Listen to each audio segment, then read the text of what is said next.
Assalamualaikum warahmatullahi wabarakatuh.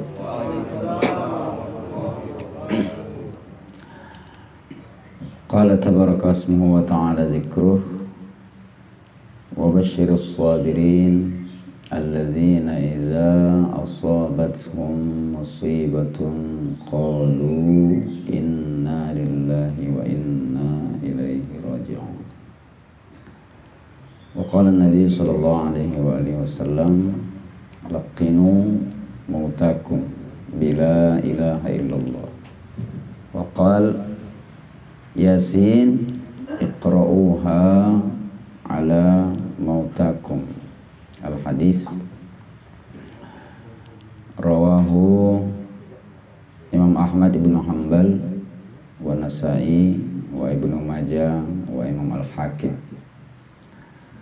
Shadaqallahu azim wa sadaqa rasulun nabiyil karim wa nahnu ala dhalika minasy syahidin. Alhamdulillahi rabbil alamin hamdan yuwafi ni'amahu wa yukafi'u mazidah.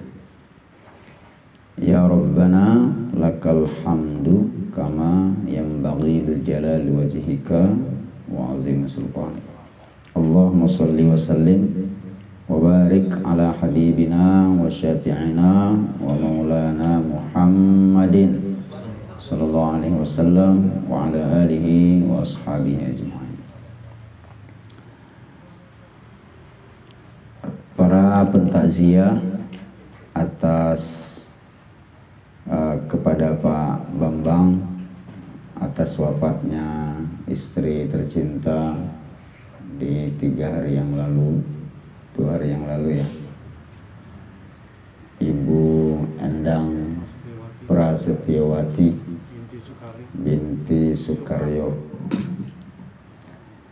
Ini adalah malam yang ketiga dan saya mohon maaf di malam pertama, kedua juga sama. Malam pertama ada takziah juga, malam kemarin juga ada takziah juga, dan bagi-bagi ya.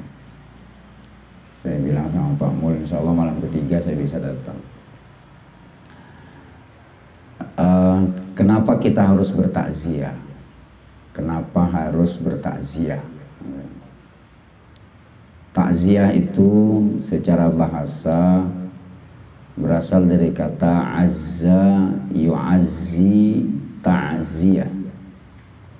Azza itu bahasa kitanya menguatkan, meneguhkan. Aziz itu artinya perkasa. Azizun, innallaha azizun hakim. Aziz itu artinya perkasa, kuat, tangguh. Azza itu artinya menangguh, meneguhkan, menguatkan, mengokohkan sesuatu yang mungkin sekilas melihatnya ngelempem. Kita kuatkan. Hati itu kalau dihantam sama derita musibah itu bisa jadi kolab, bisa jadi, bahkan bisa jadi hancur, bahkan bisa jadi mati. Dibilang mati saya, udah mati. Kalau mati kita hidupkan, kalau hancur kita satukan lagi, kalau lemah kita kuatkan. Menguatkan. Kalau umpamanya dia sedih, kita gembirakan. Gimana caranya? Itu disebut dalam bahasa Arab dengan ta'ziyah. Menguatkan hati. Mengembirakan, bahasa lainnya menghibur sesuatu yang terjadi di tengah keluarga, khususnya Pak Bambang, yang tertimpa duka dan lara. Maka kita datang ini semata-mata untuk menguatkannya, untuk menghiburnya. Dan insya Allah sampai hari ketiga ini lumayan agak mending dibanding dengan hari pertama yang mungkin remuk redam luar biasa. Bisa jadi kalau nggak ada kita yang datang waktu itu ikut ngurus almarhumah, oh bisa jadi stres. Ada yang meninggal di tengah keluarga kita, nggak ada yang ikut ngurusin, nggak ada, oh itu udah sakit udah jatuh ketiban tangga, itu bisa jadi stres. Tapi Pak Bambang menjadi terhibur, khususnya anak-anak menjadi terhibur. Kenapa? Karena tetangganya, temannya, sahabatnya, sekelilingnya peduli dengan derita yang beliau alami, sehingga kuat menguatkan diri. Kenapa? Karena sudah dikuatkan, ditakziahi sama teman-teman. Sampai hari ketiga, seperti yang berikan oleh Rasul sallallahu alaihi wasallam, kalau menguatkan teman itu, kalau menguatkan sahabatnya, datang apa yang dikatakan oleh Rasul, sesuatu yang menghiburnya. Di antaranya adalah, mungkin ini juga bisa kita ucapkan kepada Pak Bambang kalau belum, menyadarkan orang yang tertimpa musibah itu dengan kalimat begini kalau Rasulullah, lillahi ma akhadha walahu ma a'ta. Allah itu sangat baik, baik banget. Apa? Dia tak pernah mengambil apa yang kita punya. Dia tidak pernah mengambil apa yang kita miliki. Yang dia ambil adalah yang pernah ia titipkan kepada kita. Ayo, coba renungkan baik-baik. Yang Allah ambil itu bukan punya kita, tapi miliknya yang pernah ia titipkan kepada kita. Lillahi ma akhadha.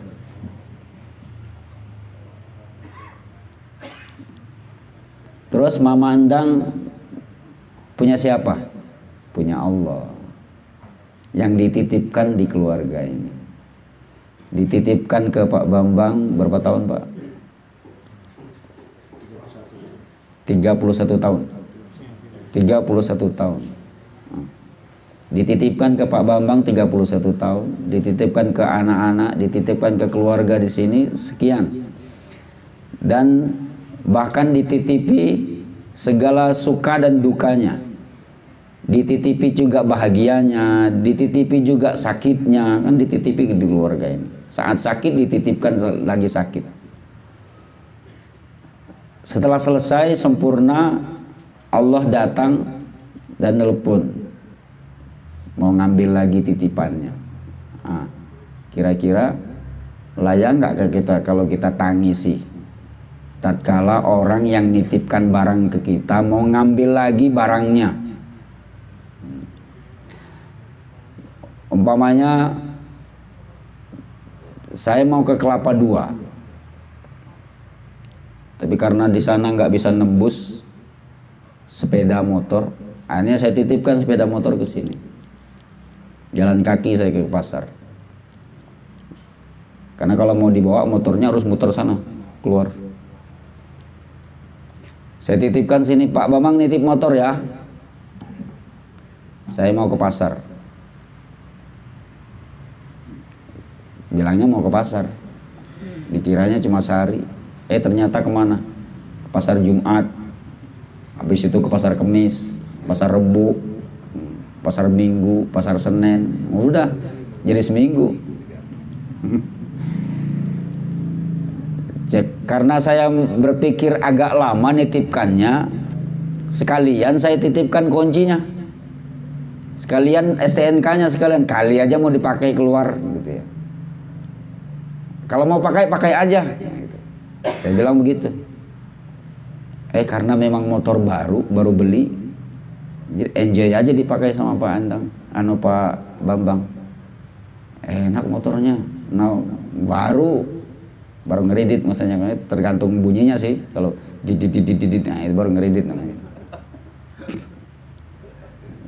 Tapi yang jelas itu titipan yang punya saya. Ternyata lama saya meninggalkan motor itu, sampai sebulan. Dan oleh Pak Bambang dirawat baik-baik motornya. Dicuci, kalau olinya udah ini diganti gitu. Habis bensin diisi dan lain sebagainya, dirawat dengan baik. Kemudian akhir bulan saya baru ingat pernah nitipin barang ke sini. Dan saya perlu motor buat anak saya kuliah. Nah, gitu. Ya saya telepon Pak Bambang, Pak, motornya saya titipin masih enggak? Oh masih. Gitu. Nah, terus saya ambil ya. Ya silakan, memang punya bapak, kan begitu mestinya ngomongnya. Saya ambil ya. Ya silakan. Saya kan cuma ya terima kasih karena sudah dititipin di sini, saya sempat make, kan gitu mestinya. Gimana kalau motor itu sama dengan Bu Endang yang Allah titipkan 31 tahun yang lalu, kemudian Allah mau ngambil lagi, kira-kira layak nggak? Jangan dong. Loh, ini memang motor punya siapa? Punya saya kan. Kenapa mencak-mencak, nangis-nangis, ke protes? Saya nggak ngasih untuk dimiliki. Saya cuma ngasih untuk dipinjami. Punya haknya itu bukan hak milik, tapi cuma hak pakai, hak guna. Nah, itulah yang dikatakan oleh Rasul kepada sahabat. Allah hanya mengambil apa yang pernah ia titipkan. Walahu ma'a'ta. Dan apa yang diberikan kepada kita itu semuanya punya dia. Karena itu bahasa Al-Qur'annya, karena ini semuanya punya Allah, maka kita bilang inna lillah. Meninggal tuh ya memang punya Allah. Nah, gitu kira-kira. Ada yang meninggal di situ, innalillah. Artinya apa? Emang punya Allah gitu. Yang dia ambil itu memang punya dia. Bahasa Arabnya apa? Inna lillah. Jangankan yang dia ambil, kita semua ini punya Allah gitu. Itu bahasa itu yang harus kita tekankan dalam diri. Supaya kita jangan merasa memiliki segala sesuatu. Semuanya milik Allah. Yang ada di sekeliling kita, anak kita, istri kita, harta kita, benda yang kita punya, motor yang kita miliki, itu semuanya titipan semua. Maka kalaupun diambil sama yang punya, ya harus ikhlas, harus rela, harus lapang hati. Jangankan beliau yang akan ditarik kembali, yang ditarik kembali. Kita semua ini juga barang titipan yang dititipkan kepada orang yang ketitipan. Kita ini juga titipan juga, yang dititipkan ke anak kita, yang dititipkan oleh Allah ke istri kita, yang dititipkan oleh Allah ke dalam warga kita, dititipkan ke sini oleh Allah. Maka jangankan kita yang diambil, semuanya pun akan diambil juga. Kenapa? Karena barang titipan semua. Dibahasakan dengan bahasa Al-Quran, wa inna ilaihi raji'un. Jangankan Bu Endang, kita semua juga dipanggil pulang. Nah, yang harus kita catat baik-baik, kalimat wa inna ilaihi. Ilaihi itu ilallah. Itu yang harus kita catat. Kenapa? Kalau Bu Endang pulangnya kepada Allah, apa bisa kita pulang kepada Allah seperti beliau yang pulang kepada Allah? Jangan-jangan kita salah alamat pulangnya, nggak pulang kepada Allah.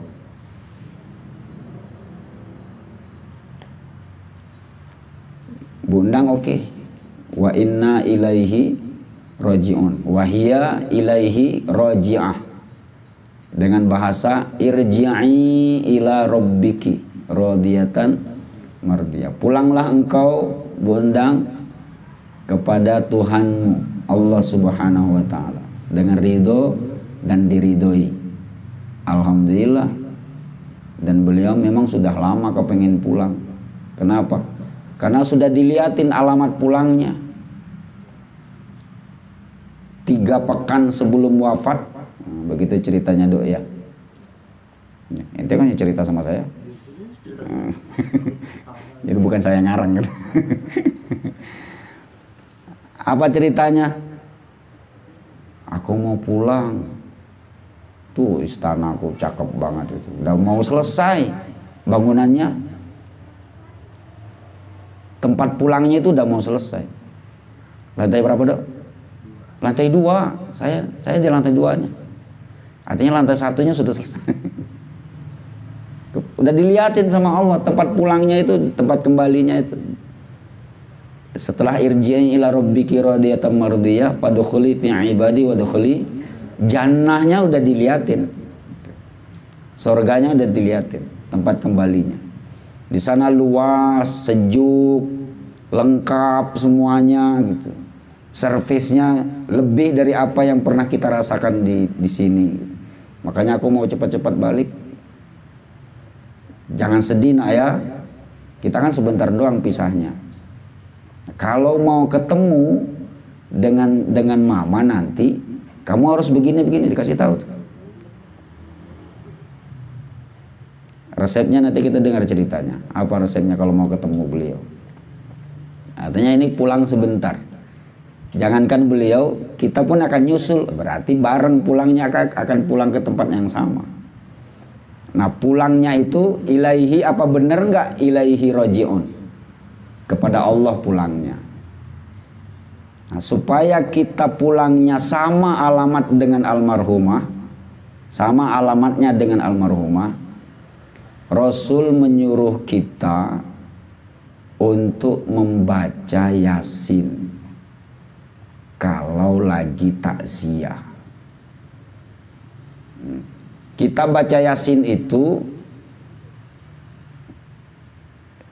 disuruh sama Rasulullah. Takziah kayak begini. Bukan ngarang-ngarang. Emang nggak ada lagi ayat yang lain. Surat Quran kan 114. Yasin mulu. Dari malam kemarin Yasin kan? Malam kemarin juga Yasin juga. Malam ini Yasin lagi. Emang nggak ada surat lain. Memang itu perintahnya. Dalam sabda Rasul sallallahu alaihi wasallam, Iqra Yasin iqra'uha ala mautakum. Begitu hadis Rasul sallallahu alaihi wasallam yang diriwayatkan oleh Imam Ahmad Ibnu Hanbal, diriwayatkan oleh Imam Nasai, oleh Ibnu Majah, kemudian oleh Imam Al-Hakim dalam Mustadrak beliau. Yasin itu bacakan ia kepada orang yang sudah meninggal. Nah, begitu kalau terjemahannya selain Imam Ahmad.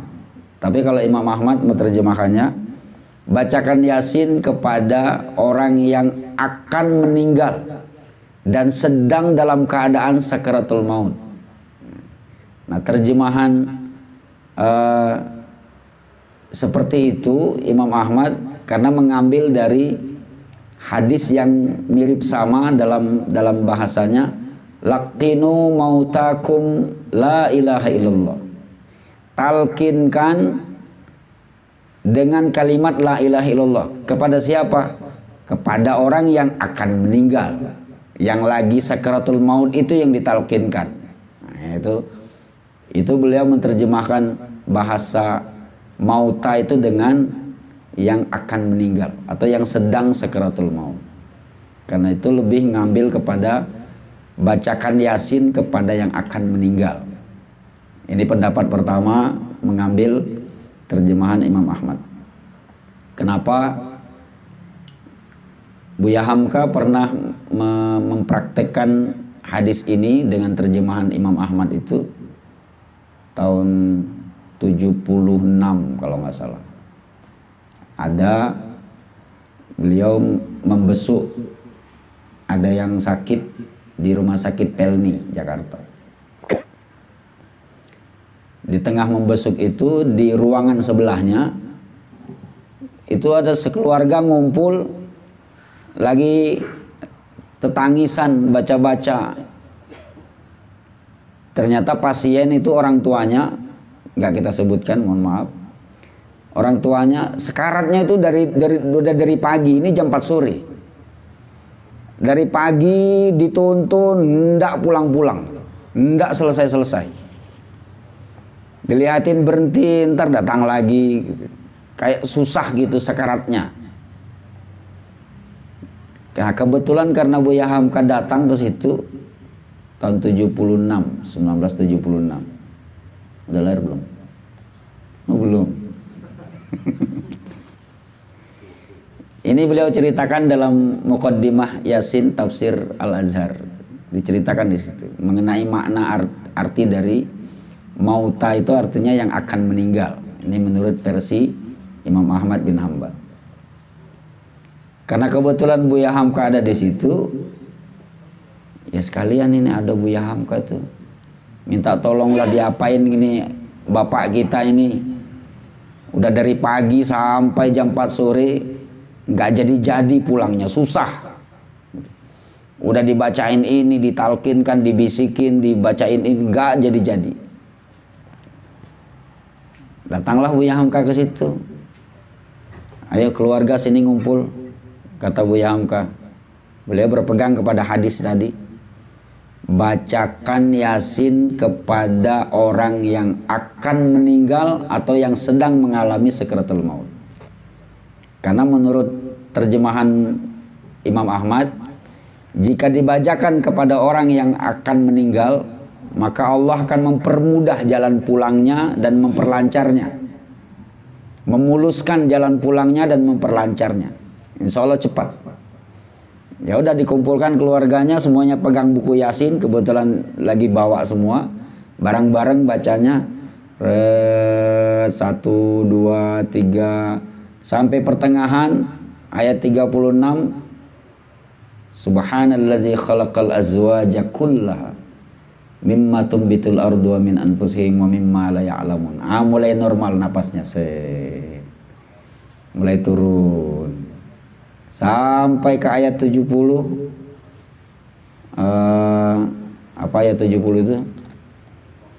Liyunziru man kana hayya wa yahiqqal qawlu 'alal kafirin. Terus sampai ke awalam yarul insan, mulai saat ditarik wa ilaihi turja'un, lep, selesai.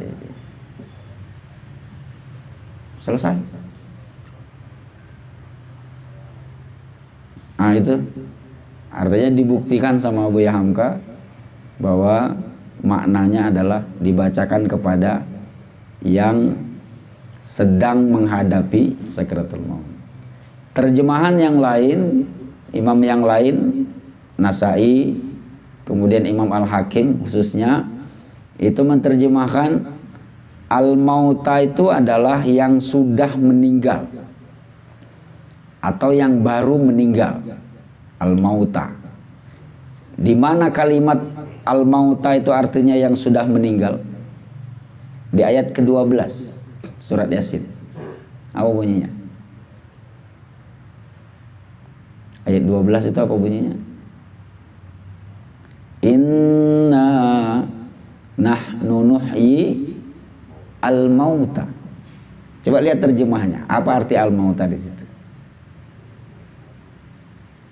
Ya dibuka dong. Jangan ngarang. Nah, apa arti mauta itu? Yang akan meninggal atau yang sudah meninggal? Sesungguhnya kami menghidupkan orang yang mati atau orang yang baru mau mati. Sesungguhnya kami menghidupkan orang-orang mati. Berarti al-mauta itu udah mati. Dan kami Ya sudah, itu aja terjemahan al-mautanya aja. Berarti al-mauta itu sudah mati. Maka Yasin atau tahlil laqinu mautakum itu artinya ditalkinkan yang sudah mati. Maka orang bertalkin di kuburan itu ya karena memaknai bahwa mauta itu artinya udah meninggal. Maka ditalkinkan. dibacakan Yasin sudah meninggal, karena memang mengartikan mautannya adalah yang sudah meninggal. Yasin iqra'uha ala mautakum.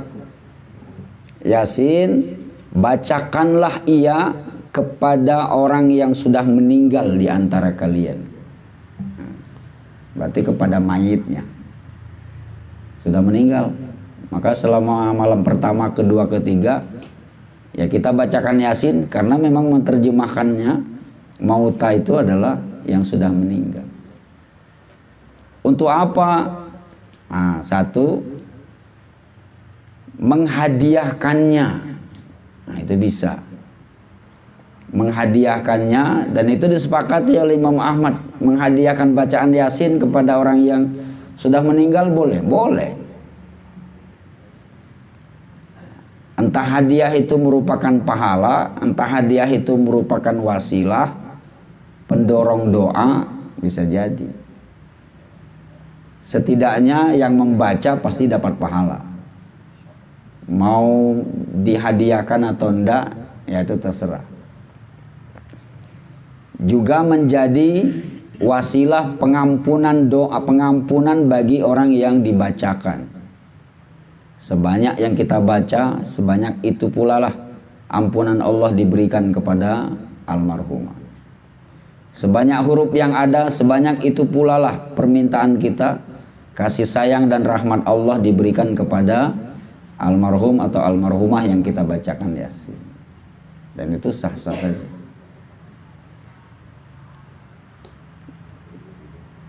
Emang kalau dihadiahin, dikirimkan, nyampe. Ya buktinya nggak ada kiriman balik, ya kan? Kalau sending terus ditolak gitu ya, kan ketahuan. Nah ini nggak ada dibalikin kirimannya. Terus kata yang protes, resinya mana? Nah, kalau memang diterima. Ya kita nggak usah ngeributin. Kalau mau kirim ya kirim, diterima apa enggaknya itu urusan Allah Subhanahu Wa Taala. Ya. Nah, Iqra'u Yasin ala mautakum. Dibacakan Yasin itu sebenarnya tidak mempengaruhi sedikit pun kepada orang yang meninggal kalau tujuannya untuk mengingatkan. Tapi kalau tujuannya untuk menghadiahkan, oke aja. Tujuannya untuk mendoakan, oke aja. Tapi kalau tujuannya untuk mengingatkan orang yang meninggal, itu nggak nyambung. Kenapa? Ya gimana ceritanya mengingatkan orang yang meninggal? Bangun, sholat, udah mati. Mengingatkan itu artinya membangunkan kembali orang yang sudah mati. Itu tidak bisa. Terus untuk apa? Untuk menjadi peringatan buat siapa baca Yasin? Untuk memperingatkan kita yang masih hidup, supaya pulangnya sama dengan kepulangan almarhum ilaihi, kepada Allah Subhanahu Wa Taala. Meskipun semua orang itu pulang, tapi tak semuanya nyampe ke alamatnya. Yang hanya sampai ke alamat pulangnya itu orang Islam doang. Yang lain gak nyampe.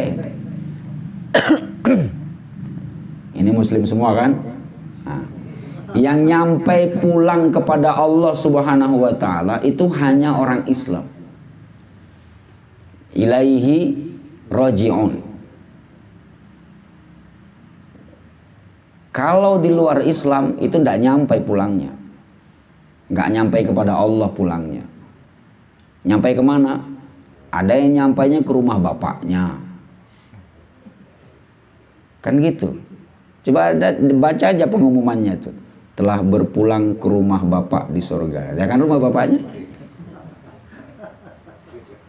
Nyampai ke Allah enggak. Kenapa? Karena mereka enggak ketemu dengan kalimat wa inna ilaihi rajiun, itu enggak ada bagi mereka. Pulangnya ke rumah bapak di surga. Ada yang nyampainya ke rumah omnya. Omnya namanya Santi. Om, Santi om. Ya, yang pulang ke hadirat Allah Subhanahu wa taala telah berpulang ke rahmatullah. Siapa dia? Orang Islam. Yang ngomongnya pulang ke rahmatullah itu hanya orang Islam aja. Yang sebelah sana pulangnya ke rumah bapaknya. Pulang ke nirwana. Nirwana pulangnya. Pulang kemana lagi? Nggak tahu. Nah, supaya kita benar alamat pulangnya, itu diingatkan kita yang masih hidup ini dengan bacaan Yasin. Di mana mengingatkan kita yang masih hidup? Di ayat 70 itu, coba lihat ayat 70. Untuk apa dibacakan Yasin? Untuk memberikan peringatan kepada yang mati atau kepada yang hidup? Liyunzira man kana hayya wa yahiqqal qawlu 'alal kafirin. Kita baca Yasin ini untuk mengingatkan yang mati atau mengingatkan kita yang masih hidup? Coba baca terjemahnya. 70. Supaya dia Muhammad memberi peringatan kepada orang-orang yang hidup Ah. dan supaya pastilah ketetapan azab terhadap orang-orang kafir. Yasin itu disebut dengan Muhammad. Kenapa Muhammad? Karena Yasin itu nama Muhammad, nama Rasulullah. Yasin itu namanya Rasulullah. Maka tatkala di sini disebut liyunzira man kana hayya, supaya Muhammad memberikan peringatan. Siapa Muhammad? Muhammad itu Yasin. Siapa Yasin? Yasin itu Rasulullah. Nama lain dari Rasulullah sallallahu alaihi wasallam. Nah, kalau kita baca Yasin, berarti kita membaca cara pulang supaya sampai ke alamatnya. Dan cara pulang menurut siapa? Cara pulang menurut Rasulullah. Loh, di mana apa hubungannya Yasin sama Rasulullah? Ya, Yasin itu namanya, nama Rasulullah. Maka kalau kita baca Yasin, berarti kita mengikuti cara Muhammad sallallahu alaihi wasallam, cara Rasulullah untuk pulang kepada Allah. Kalau mengikuti cara Rasulullah, pasti kita akan sampai ke ayat 83. Apa itu? Fasubhanalladzi biyadihi malakutu kulli syai'in wa ilaihi. Nah, pulangnya ilaihi itu. Ilaihi itu ilallah. Ilaihi turja'un itu artinya wa inna ilaihi raji'un, itu sama dengan ilaihi turja'un. Kalian akan pulang kepadanya. Nya siapa? Allah. Benar kan alamatnya? Nggak pulang ke rumah bapaknya. Pulang kepada Allah. Kepada Allah kalian dikembalikan. Artinya dipulangkan. Turja'un itu fi'il mudhari yang dimajhulkan. Itu turja'un. Raji'un itu fa'ilnya. Rujuk itu artinya pulang kembali. Nah, Yasin apa tadi? Liyunzira man kana hayya. Dibacakan Yasin ini untuk memberikan peringatan kepada kita yang masih hidup. Yang ngambil pelajarannya kita yang masih hidup. Bukan untuk beliau almarhumah endang peringatannya. Kalau hadiahnya iya, tapi peringatannya buat siapa? Mengingatkan kita semua ini. Maka beruntung kita yang datang bertakziah ini diingatkan sama Yasin. Supaya Yasin itu mengingatkan kita, maka kita baca Yasin itu. Gimana caranya supaya kita pulang nyampai ke tujuan? Ayat 83, lihat ayat 1, 2, 3, 4. Coba perhatikan. Kalau mau pulang selamat, sampai ke tujuan ilaihi raji'un, ikuti langkah-langkah berikut ini. Yasin. Ikuti pola cara pulang menurut Yasin. Yasin tadi siapa? Muhammad sallallahu alaihi wasallam, Rasulullah. Yasin itu Rasulullah. Kenapa ngikuti cara Rasul?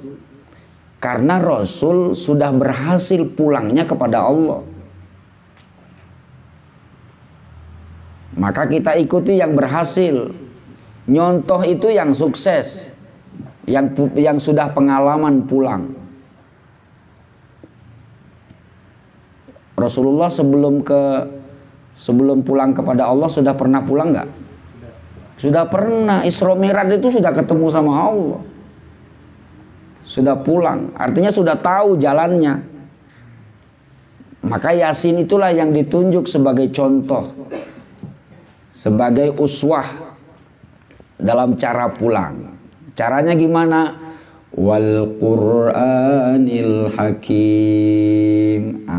Kalau mau pulang nyampe, kata Allah Subhanahu wa ta'ala, jangan lupa petanya dibawa. Ini Mbak. Ini peta. Peta atau peta. Peta itu artinya rute yang bijak dalam menunjuki jalan. Itu peta namanya. Diundang sama Pak Bambang ke sini. Mungkin saya dari Bogor. Kan nggak tahu tuh alamatnya mana. Sherlock dong. Ceklek. Dia yang mencari jalannya. Google Map. Langsung ditunjukin tuh jalannya. Bahkan saking bijaknya dikasih tahu. Di sini macet, merah. Di sini rada kuning, hijau, kan biru gitu. Hijau apa biru? Biru gitu. Itu artinya bijak. Dia sudah terangkan sebelum saya pergi. Umpamanya saya dari Bogor, sebelum saya pergi itu sudah dikasih tahu. Nah, itu namanya peta yang bijaksana, disebut wal Qur'anil Hakim. Ini peta. Quran ini peta. Jangan tidak dibaca. Kalau mau nyampe pulangnya, jangan tidak membaca peta. Yang baca aja belum tentu nyampe, gimana nggak baca? Saya baca petanya. Nyasar tahu-tahu ke sana, muter, kelewat. Itu yang baca peta aja bisa kelewat. Yang baca peta aja bisa nyasar. Gimana kalau nggak dibaca ini peta? Kalau Quran nggak pernah dibaca, maka dia tidak akan pernah menolong untuk kita sampai ke tujuan. Kenapa? Ya habis nggak dibaca. Yang bisa nolong itu yang petanya dibaca. Dia bisa nolong. Untung ada Google Map. Jadi kebantu kita untuk menemukan alamat itu gara-gara apa?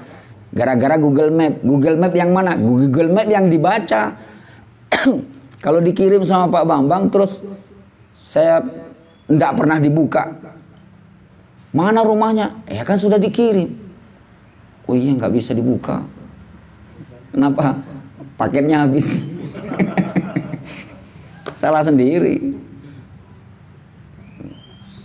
Harusnya disiapkan imannya.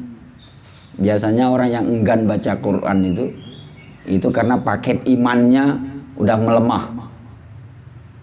Tapi kalau paket imannya kuat, pasti dia akan baca terus. Setidaknya dibuka, dibaca. Lagian nggak pernah dibuka mapnya, udah dikirim padahal. Terus yang salah siapa? Ya salah sendiri, nyasar-nyasar kemana-mana.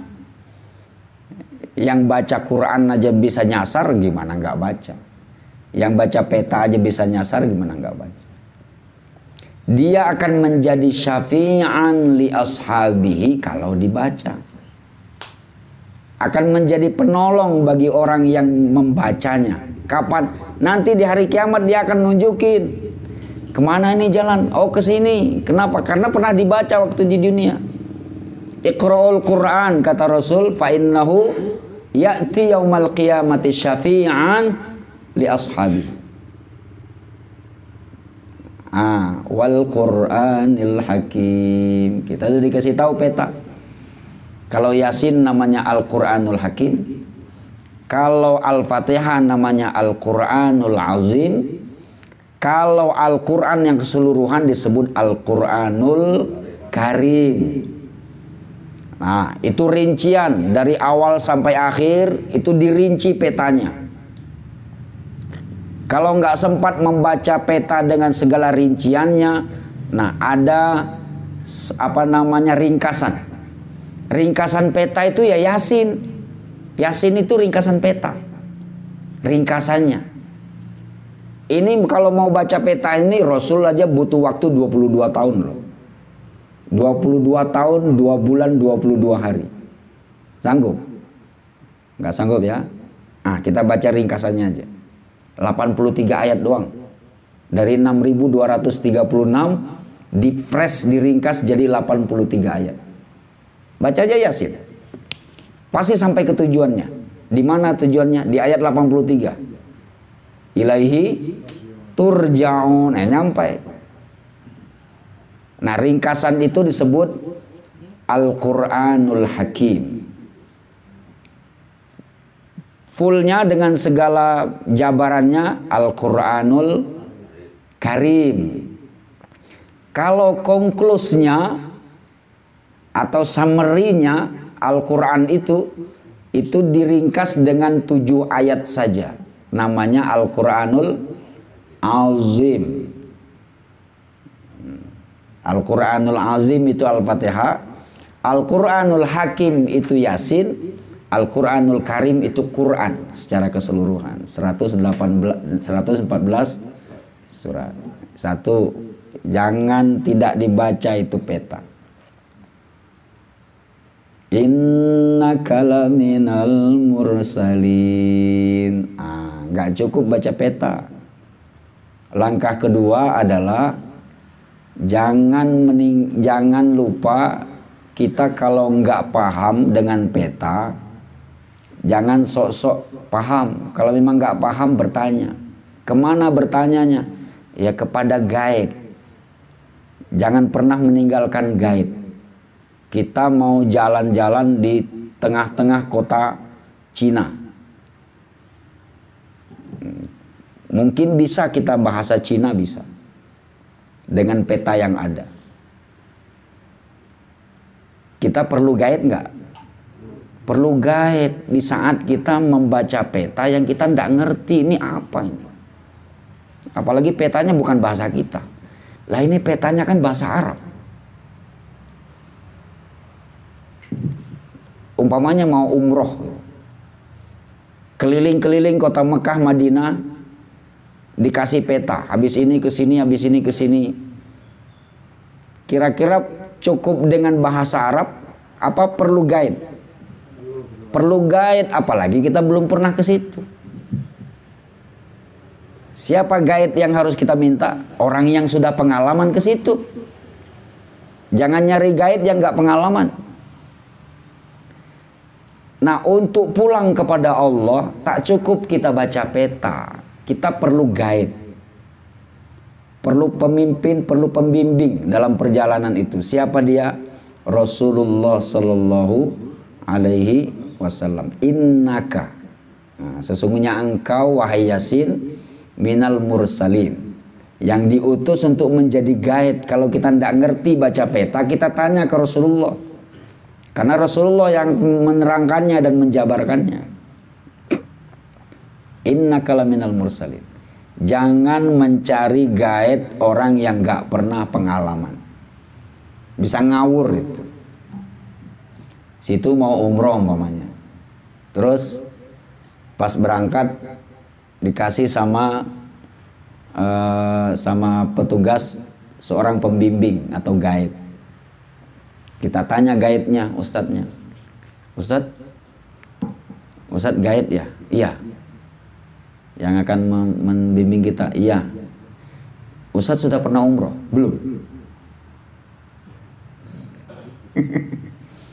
Lucu kan? Apa yang akan Ustadz ini ceritakan mengenai Jabal Nur, Jabal Sur, Padang Arafah, dia belum pernah ke situ. Mau cerita apa dia? Mau pulang kepada Allah Subhanahu wa taala. Petanya jelas Al-Qur'an. Tahu-tahu gaibnya siapa? Musadek.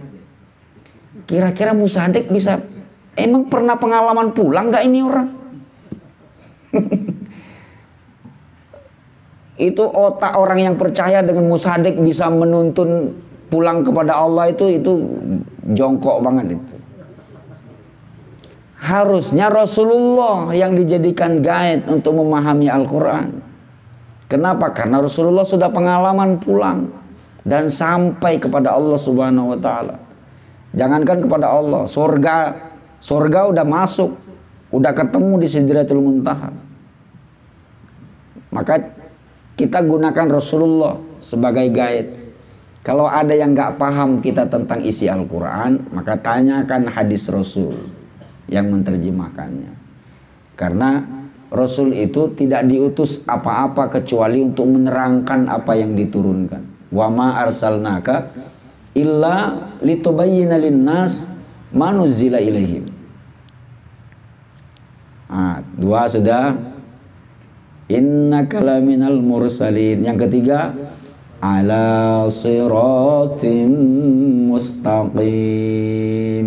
Apa itu siratul mustaqim?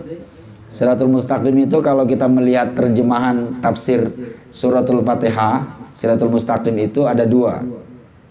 Satu, Al-Quran itu sendiri, itu yang paling banyak. Yang kedua, as-sirat al-mustaqim adalah al-Islam. Islam ini adalah jalan yang benar untuk menuju kepada Allah Subhanahu wa taala. Jangan nyari jalan lain. Jalan petanya ada, guide-nya ada, jalannya salah. Disebut dengan salah jalan. Enggak nyampai. Namanya aja salah jalan. Nah, jalannya benerin dulu. Bener enggak jalan ini? Jalan itu harus as-sirat al-mustaqim, jalan yang lurus. Jalan yang lurus itu hanyalah Islam. Pasti pulangnya nyampai kepada Allah Subhanahu wa taala. Jangan keluar dari Islam. Kalau keluar dari Islam, pulangnya kemana tadi? Ke rumah bapaknya, ke rumah omnya, ke tempat yang juga tidak jelas. Bahkan ada yang nggak percaya pulangnya kemana. Gitu. Jadikan Islam ini adalah jalan yang satu-satunya yang benar, yang bisa mengantarkan kita kepada Allah dan masuk ke dalam surganya. Artinya kita berhak mengklaim bahwa tidak bisa masuk ke dalam surganya Allah kecuali innallazina amanu wa amilus solihat. Di luar itu neraka. Innallazina kafaru min ahlil kitabi wal musyrikin fi nari jahannama khalidina fiha. Jangan pernah punya keyakinan bahwa, apalagi niru omongan orang yang kayak begini. Ya, kita harus toleran lah sama teman-teman kita yang agama lain. Nggak usahlah kita ngeklaim bahwa surga punya kita. Orang Kristen itu berhak juga masuk surga. Berhak juga orang Hindu masuk surga. Surganya dia. Itu tidak bisa kayak begitu. Mengatakan agama itu sama, tidak bisa. Beda. Agama yang diridhoi oleh Allah Subhanahu wa taala dan kita sampai ketemu dengan dia itu hanya Islam. Di luar Islam itu tidak diridhoi sama Allah. Andaikan ada orang memilih agama yang lain selain Islam untuk menjalankan ini sekalipun, maka dia tidak akan pernah sampai perjalanannya. Dan yang mengklaim bahwa surga itu, jannah itu hanya punya orang muslim, itu bukan kita, Allah. Yang mengatakan bahwa orang kafir dari ahlul kitab dan musyrik ditambah lagi munafik itu neraka. Bahkan khalidina fiha. Yang ngomong seperti itu siapa? Itu Allah. Maka jangan pernah terpengaruh oleh pemikiran-pemikiran liberal. Itu tidak benar, itu menyesatkan. Apa yang dikatakan oleh Allah itulah yang kita yakini, bahwa tidak ada agama yang diridhoi oleh Allah Subhanahu wa taala selain kecuali Islam. Innad dina indallah al-Islam. Wa may yabtaghi ghairal islami dina fala yuqbala minhu wa huwa fil akhirati minal khasirin. Ini ayat pertama ini udah mengingatkan kita. Kalau kalian mau pulang seperti almarhumah Endang, pulangnya ilaihi raji'un, maka ingatkan diri kita, jangan lupa. Ingatkan diri kita kalau mau pulang Yasin. Berarti kita baca Yasin ini untuk mengingatkan kita supaya kita pulangnya jangan salah alamat. Jangan salah alamat, pulangnya ilaihi turja'un. Gimana caranya? Ikuti pola-pola yang dibuat oleh Yasin, Rasulullah. Gimana caranya? Al-Quran dijadikan petanya, beliau dijadikan guide-nya, agama Islam ini yang dijadikan jalan pulangnya. Insya Allah ujungnya nanti kita akan tetap Fasubhanallazi biyadihi malakutu kulli syai'in wa ilaihi turja'un. Nah, itulah gunanya hadis Rasul, Iqra'u Yasin ala mautakum. Bacakan Yasin kepada orang yang sudah meninggal untuk dihadiahkan, untuk didoakan. Dan bacaan Yasin itu untuk kita sendiri, mengingatkan kita sendiri yang masih hidup supaya kita benar jalan pulangnya seperti almarhumah. Nah, kita harus ngiri itu. Beliau sudah ketemu dengan Allah ilaihi. Nah, apa kita pulangnya juga ilaihi. Maka kedatangan kita ini di samping untuk menghibur Pak Bambang, juga untuk mengingatkan kita bahwa kita juga nanti akan pulang. Makin rajin kita bertakziah, insya Allah kita mati juga ditakziahin orang juga. Jangan kaget nanti kalau meninggal nggak ada yang takziah. Habis orang takziah dia nggak mau takziah. Kan begitu prinsip kehidupan itu. Siapa yang sering datang, maka dia akan didatangi. Siapa yang nggak pernah datang, nggak akan juga didatangi. Ya, itu saja. Sekian dan terima kasih. Mohon maaf yang sebesar-besarnya. Ada pertanyaan? Nggak ada. Alhamdulillah. Wassalamualaikum warahmatullahi wabarakatuh.